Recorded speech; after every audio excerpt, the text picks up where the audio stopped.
In 5 days, I'm coming clean. It would probably end my marriage. I've been married to my husband for nearly 17 years, together for 20. I knew that prior to our relationship he struggled with money issues, and it is a huge trigger for him. So what did I manage to do? Take over the bills a couple years ago and completely fricked it up. Credit card debt, juggling zero-interest cards, all that jazz.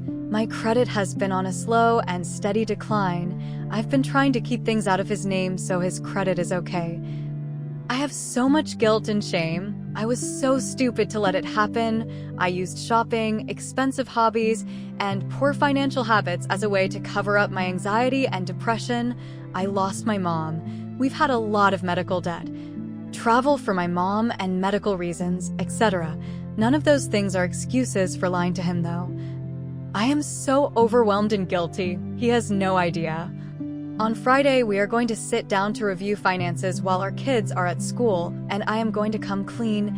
I have no idea how he is going to react. It might be bad, high divorce, but even best case scenario, he is never going to trust me again. And I don't deserve his trust. He didn't deserve any of this. I have totally betrayed his trust, and it keeps me up at night. Part of me is ready to come clean and be honest. The other, cowardly part of me wants to keep up the charade. I'm finally going to be brave and be honest. I feel sick. Update post, 8 days later. First, thank you to everyone that replied and messaged. I read every single one. I appreciated the hopeful comments and identified with the harsh ones. I'm no angel in this story. So some extra info. My husband has a very high-intensity job and travels frequently. I took over the bills so nothing would get lost in the shuffle when he was away from home and he could focus on what he needed to focus on. Insert joke here, right? I was a complete wreck last week. I barely slept, was physically anxious, and was both absolutely dreading Friday, but also couldn't wait for it to just get here already.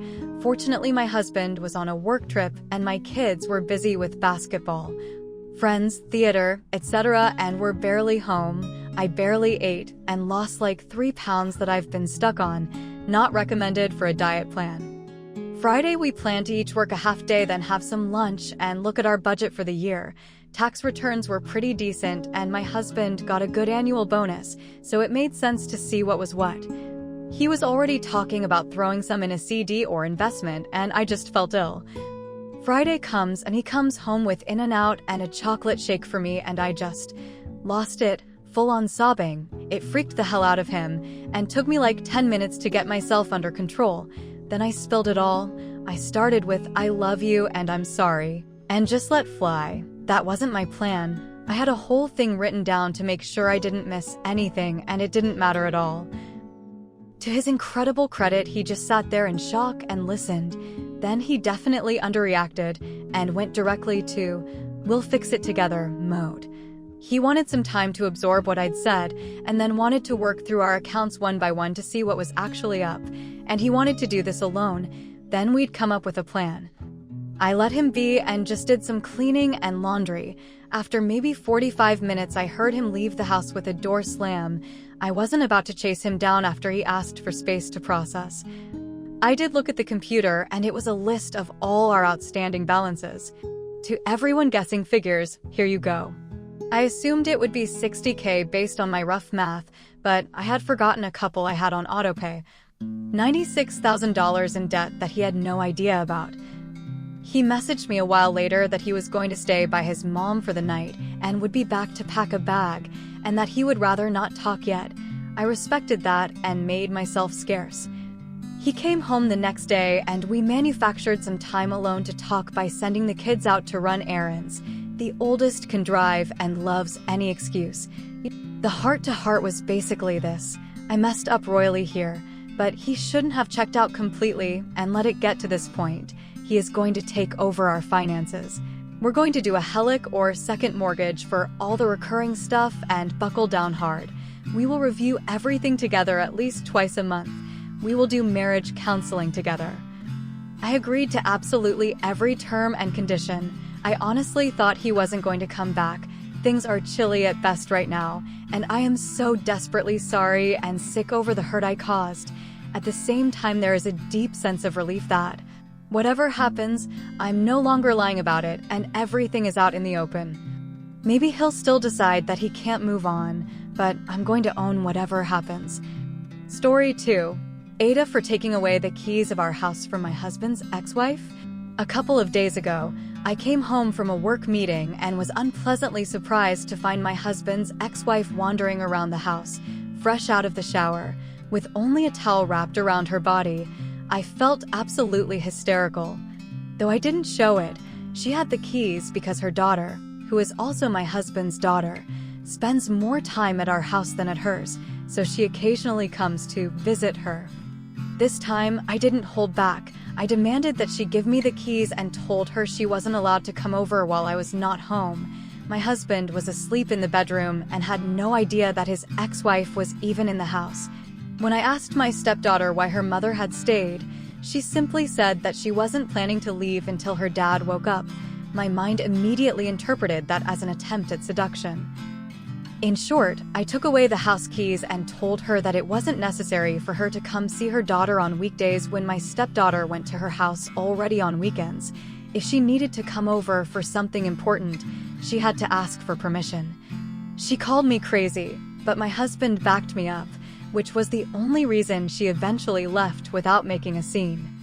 Today, I started wondering if maybe I overreacted and handled things immaturely, but at the same time, I don't want her around my 4-month-old baby when I'm not home. Edit. To avoid more accusations, I checked the entire chronology of the cameras at home and my husband was sleeping with our baby all morning.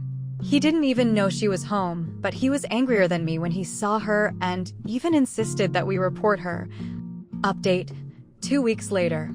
Hi, it's me. The woman who found her husband's ex-wife in her house wearing a towel. I've seen that things have gotten pretty out of control, to the point where it's spread all over the internet, so I'm here to clear some things up and give some updates. First of all, we've changed all the locks, and although my stepdaughter has her own key, she's not going to risk losing her father's trust after the serious talk they had. After my husband started the process for a restraining order, his ex-wife's sister reached out to us. She told us that the ex-wife was feeling empty and threatened because of me.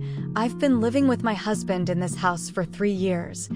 And she had never done anything like this before, so it seemed extremely strange to me that she would pull this kind of stunt right after I gave birth to my son. Anyway, my husband's ex-sister-in-law assured us that she was going to receive psychological treatment and that we could move forward with the restraining order. She just asked us to understand that the ex-wife seemed to be falling into some kind of depression that was preventing her from thinking clearly. As for why I feel so bad and why I haven't reacted more aggressively, I have an explanation. Since giving birth a few months ago, I felt slow, dumb, and a bit confused about everything. I never had serious trouble defending myself in English before. But now I do, and my emotions are all over the place, leaving me feeling distressed in any dramatic situation. To wrap things up, I'd like to clarify a few points. No, my husband has not cheated on me with the woman he's been having issues with for 11 years. I checked the security cameras, and he was asleep next to our child during the hour his ex-wife was showering downstairs. That bathroom is pretty far from the bedroom. My stepdaughter was barely involved in her mother's plan. In fact, she was the one who alerted me that her mom was in the house and that she had no idea why. Normally, her mom would let her know before visiting, and only if my husband wasn't home. Yes, that woman only did it to get under my skin and make herself feel better. Spoiler, she won't be coming near my family again. In any case, thank you for the support and all the advice. I'm glad to know that there are still understanding people who have stood by me in a moment when my emotions faltered and made me doubt myself. My boyfriend said I'm the prettiest when I shut up in front of his friends. My BF, 25M, and I, 22F, were invited to a birthday party of his friend. The people at this event were all close friends of his from his contract job, and I barely know these people. Everything was going fine, and my BF was clearly having a great time, but at some point, I was telling a story from my school days when my BF interrupted and said, "You know, my name is prettiest when she shuts up." Everyone laughed and my BF just kept going saying, "You guys don't know what I go through. She never stops talking. Gee, sometimes I tune her out for my own sanity," or something along those lines. I'm usually really introverted, but when I warm up to someone, I'm the type to talk a lot. So when he said these words, I felt so embarrassed and humiliated, especially since he said it so casually in front of people I don't even know. I tried to brush it off, but I got quiet after that. Later, after the party was over, I told him how hurtful his comment was. He rolled his eyes and said I was being too sensitive and that it was just a joke and I was making a big deal out of nothing. He said I embarrassed him by acting cold for the rest of the night and that I should learn to take a joke. He also told me if I couldn't learn to lighten up, maybe I shouldn't come to events with his friends anymore. Even though he was the one who asked me to come in the first place, I feel so awful and confused. Am I in the wrong for getting upset and killing the vibe? P.S. Throwaway, as my main has some personal info. Update March 11th, 2025. I broke up with him. We had been dating for 2 years, and it was the first time he'd acted that way. So I was genuinely conflicted, and I wasn't sure if the joke really flew over my head, but I decided to leave. It takes me a lot of effort to come out of my shell, and I feel uncomfortable to stay with someone who doesn't like that. My self-esteem is usually real low, but this time I spoke up for myself once in a long time. We broke up over text. It sucked since he kept bringing up all his contract job friends over me again and again. These are people he acquainted with less than 7 months ago, so that alone told me some things. I won't be missing anything since he ended our text with "by IDGF." Thanks for all the sweet comments. At the time I wrote the post, I was feeling a lot down and cried a lot. I'm a bit sensitive, so I teared up reading some comments. Thanks again. Hope everyone has a nice day, love.